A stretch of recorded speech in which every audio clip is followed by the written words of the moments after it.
Hello friends, स्वागत है आपका पटनायक जीएस क्लासेस में। आज मैं आगे का करंट अफेयर लेके आया हूँ और इसमें देखिए सबसे इम्पॉर्टेंट क्वेश्चन आया है कि ग्रीन हाउस गैस का आयात।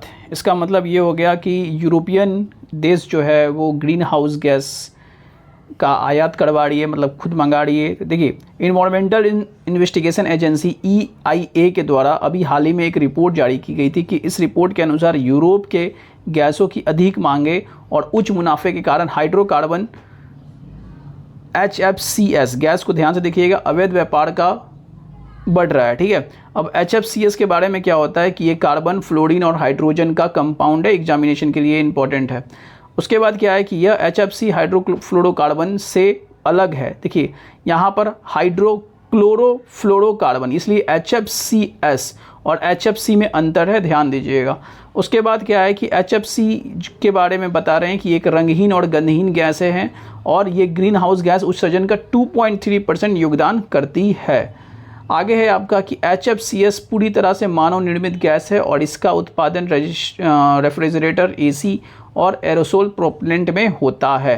तो ये HFC गैस के बारे में था, जिसको बहुत ज़्यादा मात्रा में यूरोप के जो देश हैं, ठीक है ना, वो इसका आयात कर रहे हैं। इस कारण से ये यहाँ पर लिखा भी गया है कि अवैध व्यापार को बढ़ावा दिया जा रहा है। और यहाँ पर एक चीज़ और ध्यान दीजिएगा आप कि HFC और HCFC में बहुत अंतर है, इसलिए यहाँ पर क्लोरो लगा हुआ है तो थोड़ा सा अंतर इसमें चला आता है।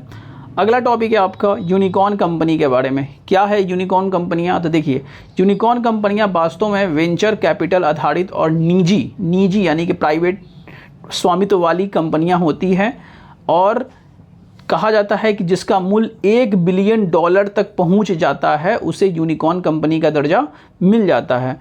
यूनिकॉर्न कंपनी देखिए, इसके बारे में जो इंडेक्स है, जो रिपोर्ट जारी किया जाता है, वो ग्लोबल यूनिकॉर्न इंडेक्स के द्वारा जारी किया जाता है।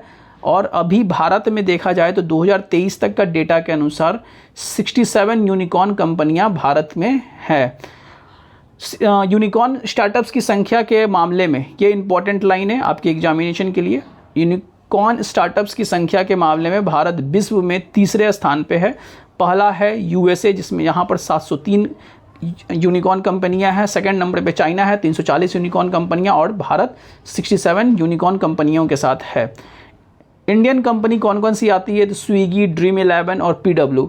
आपके नज़र में और भी कोई होगा तो आप नीचे कमेंट में इसका आंसर दीजिएगा। यूनिकॉर्न टर्म पहली बार 2013 में एलिन ली के द्वारा प्रतिपादित किया गया था।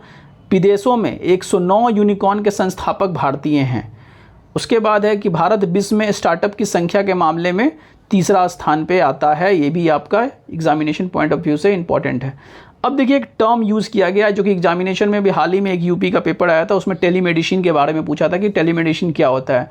तो टेलीमेडिसिन के माध्यम से ग्रामीण और शहरी रोगियों के यात्रा व्यय में कमी की जा सकती है। अगर कोई ग्रामीण के लोग हैं या शहरी लोग हैं, उनको यात्रा करके कहीं हॉस्पिटल्स वगैरह या कहीं किसी डॉक्टर के पास जाना होता है तो उनमें यात्रा व्यय में कमी की जा सकती है। साथ ही उन्हें चिकित्सक परामर्श आदि के लिए यात्रा करने की ज़रूरत नहीं पड़ती। अब देखिए, सरकार के द्वारा कुछ कदम उठाया गया है ताकि टेलीमेडिसिन का जो चीज़ है वो सही ढंग से काम कर सके। तो ई-संजीवनी जो कि भारत की राष्ट्रीय टेलीमेडिसिन सेवा है, और दूसरी है टेलीमानस। ठीक है ना, टेलीमानस में आपका मानस का फुल फॉर्म पूछा है तो mental health assistance networking across states होता है। अब अगला टॉपिक है आपका क्यूरेटिव पिटीशन। बहुत इंपॉर्टेंट है क्यूरेटिव पिटीशन। ठीक है, क्यूरेटिव पिटीशन क्या होता है कि जब सुप्रीम कोर्ट कोई भी याचिका जो होता है, सुप्रीम कोर्ट अगर खारिज कर देती है तो किसी भी व्यक्ति के पास ये चीज़ होता है कि वो क्यूरेटिव पिटीशन लगा के उस याचिका को फिर से कोर्ट के सामने दोहरा सकती है। तो यहाँ पर यह है कि यह याचिका उस व्यक्ति के लिए उपलब्ध अंतिम संवैधानिक उपाय है जिसकी पुनर्विचार याचिका को सुप्रीम कोर्ट ने खारिज कर दिया है। देखिए, अभी तक हम लोग समझते आए कि सुप्रीम कोर्ट अगर किसी बात को खारिज कर देती है तो फिर वहीं पर वो केस ख़त्म हो जाता है, लेकिन नहीं, यहाँ पर एक टर्म आया है क्यूरेटिव पिटीशन, जिसके द्वारा सुप्रीम कोर्ट अगर आपकी याचिका खारिज भी कर देती है तो इसके तहत आप अपील कर सकते हैं। अब देखिए, पुनर्विचार याचिका का जो संविधान में उल्लेख है आर्टिकल 137 के तहत किया गया है। इंपॉर्टेंट है आपके पेपर के लिए। क्यूरेटिव पिटीशन का संविधान में कोई उल्लेख नहीं है, ये भी इंपॉर्टेंट है। ठीक है, यह अवधारणा रूपा अशोक हुर्रा बनाम अशोक हुर्रा केस से लिया गया है। आगे है क्यूरेटिव पिटीशन पर सुप्रीम कोर्ट द्वारा सुनवाई आर्टिकल 142 के तहत किया जाता है, जिसमें आर्टिकल 142 में लिखा गया है कि पूर्ण न्याय करने की शक्ति पर आधारित है।